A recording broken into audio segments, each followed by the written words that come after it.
Do you support intervention, military intervention, by indeed our own armed forces, as we join with who? America? France? Indeed, but who is the enemy? And let's not forget who we are facing here. It's not just Syria. Of course, they're supported by Russia, they're supported by Iran, they're supported by China. This is a significant event, if indeed it is to happen. So, where do you stand?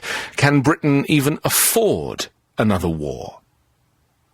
0845 6060 973 is the number to call. I'm joined in the studio by the Labour MP for Ealing North, Stephen Pound. Stephen, good evening. Evening, Anthony.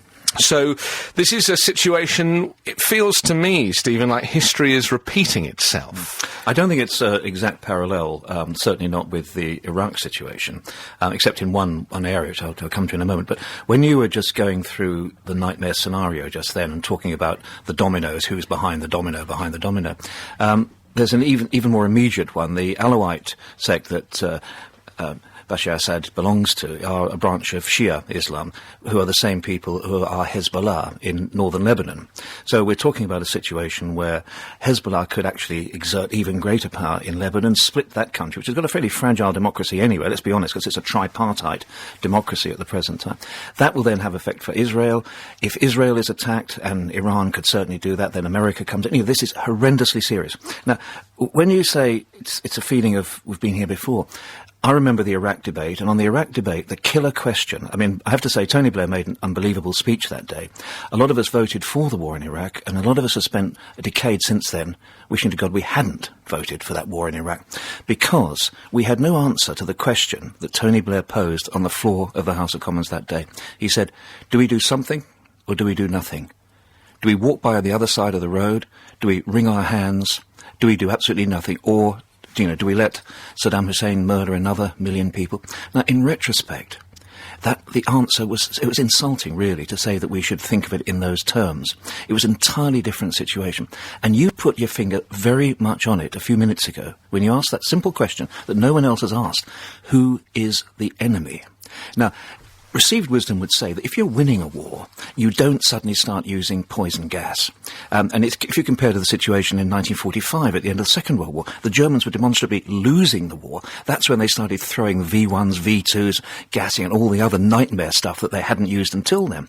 You use those horror weapons and you're losing. You use them when you're winning. However, and I remember David Cameron, his first ever foreign policy speech at the British-American Project 2 years before the 2010 election, first ever speech on foreign policy as leader of the opposition. He said, you cannot drop democracy from the sky. So this is not about imposing democracy, it's not about regime change, it's about punishment.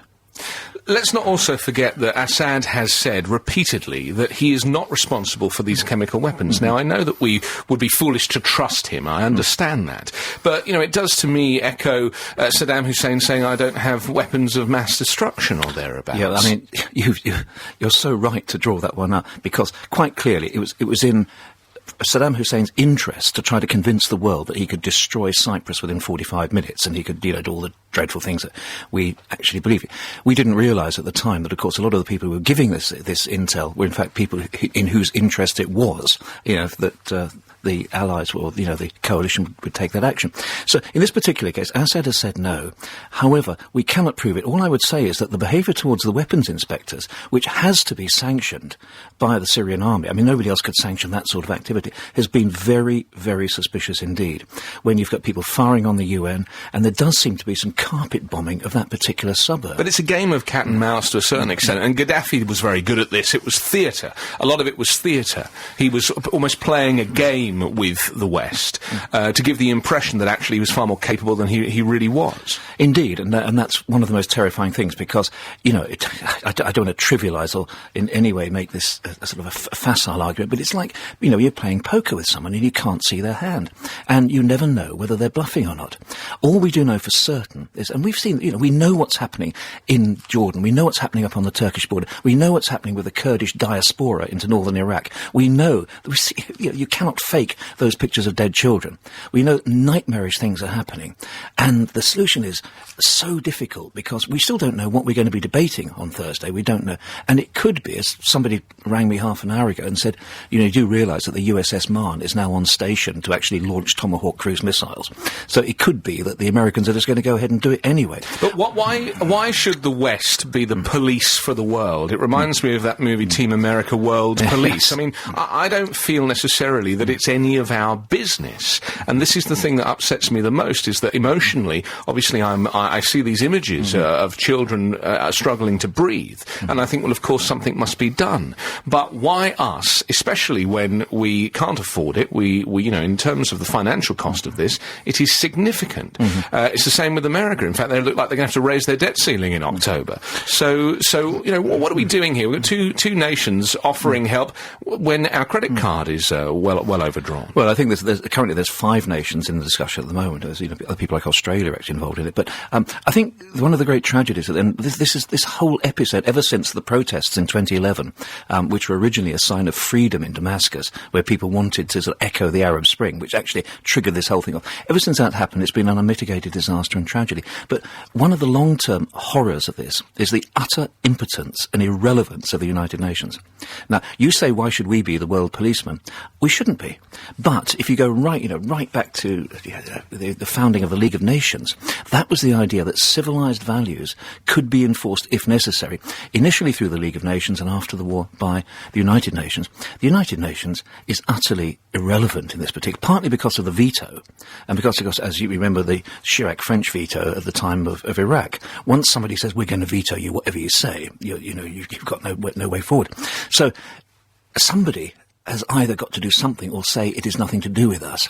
Now, the point is that particular part of the Middle East, in fact, the Egyptian-Syrian nexus, if you like, which is the biggest population of Arabs in the world, if that collapses into a sort of a smoking crater, the ramifications for that will wash up on our doorstep. It will affect us.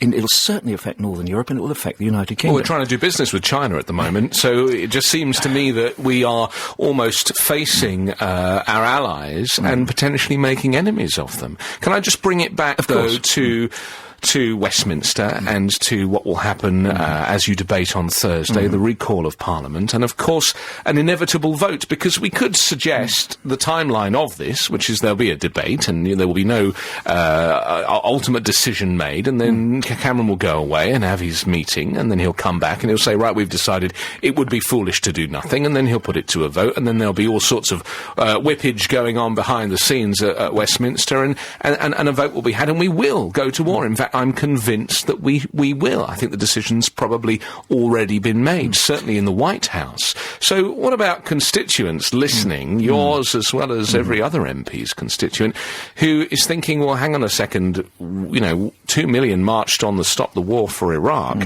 What do we have to do to convince MPs not to vote for this? It's interesting because I have to say I slightly share your cynicism about this. At the moment, we don't know if there is going to be a vote on Thursday. Initially, we were told that the House would sit at 11:30 in the morning till 10 o'clock at night. Now we've been told that they will sit from 2:30 till 10. And there's no intimation so far that a motion has actually been tabled to be debated upon. However, even if nothing is tabled, there will be a vote, because at 10 o'clock the Speaker will move, the business ceases, and somebody, move to the adjournment, somebody will vote against that, so there'll be a symbolic vote, I think, come what may.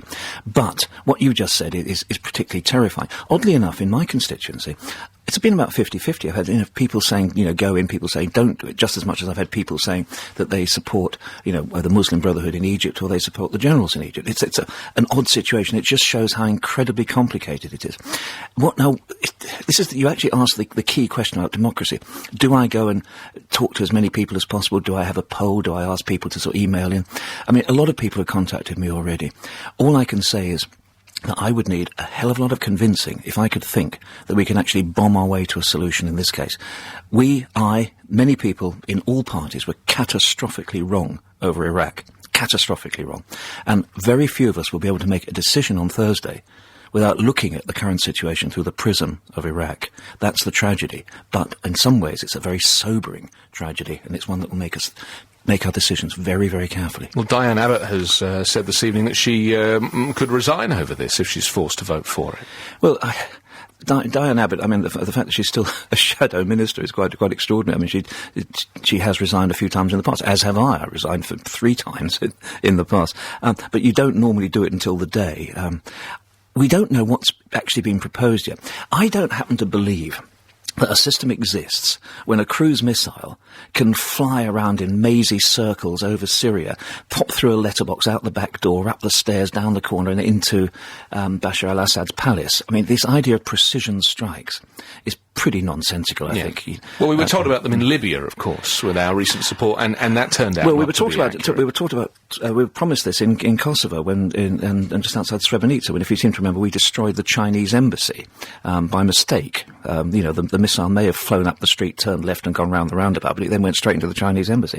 So, if it's a punitive strike, on what right do we have in the West? What legitimacy do we have to actually make the situation, as many of us would say, even worse? At the moment, I can't answer the question. All I know is I'm sending every bit of money I can to the Red Cross and the Red Crescent and Médecins Sans Frontières, because there are people doing things up on the border. Now, does that mean that we extend the war because we're actually looking after the victims of war? I don't know. All I know that as a human being and as a person who has some sympathy with his fellow human beings, you've got to do something. And as far as I'm concerned, I would rather offer food, help and shelter rather than cruise missiles. OK. Stephen Pound, thank you for joining us on the programme tonight. Stephen Pound is, of course, Labour MP for Ealing North and will be present at that debate in the House on Thursday. So, how do you feel when you hear that another war could be on the